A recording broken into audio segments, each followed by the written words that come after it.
what can we do?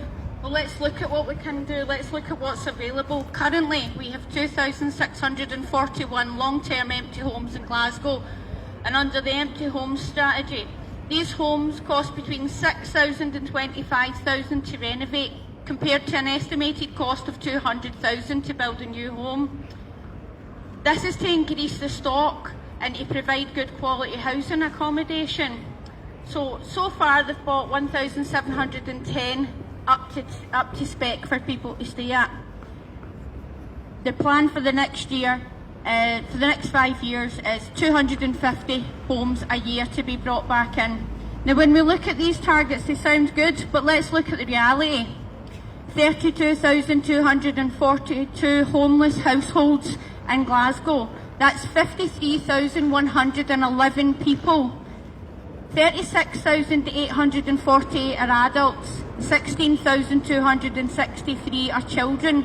Now, these rates of homelessness are increasing by 10% every year. Where's the funds? Where's the funds that we redirect into the empty homes scheme? It's much cheaper to do this than it is to rebuild new homes. But yet Glasgow City Council chose to continue to slash the housing budget, and we're seeing millions being spent in demolitions.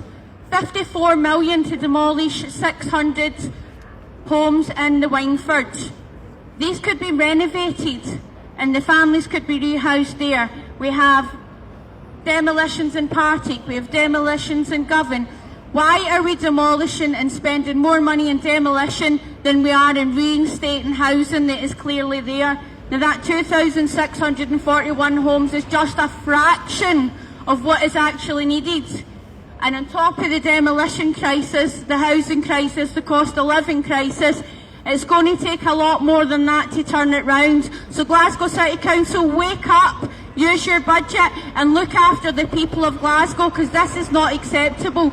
16,000 children with their most basic aesthetic needs being denied. Safe living provided for homes and families and schooling and their needs met. It's the most basic needs, and it's time to stand up and fight this council. Write to your councillors, lobby, riot, join residents' unions, people, because there is no way we can leave this for our children. There's absolutely nothing left in the housing stock. We're going mid-market rent and not social homes, and it's social homes that need the working class wage, and the living wage does not match mid-market rents. So let's get your finger out your backside, Glasgow City Council. Thank you, Caz.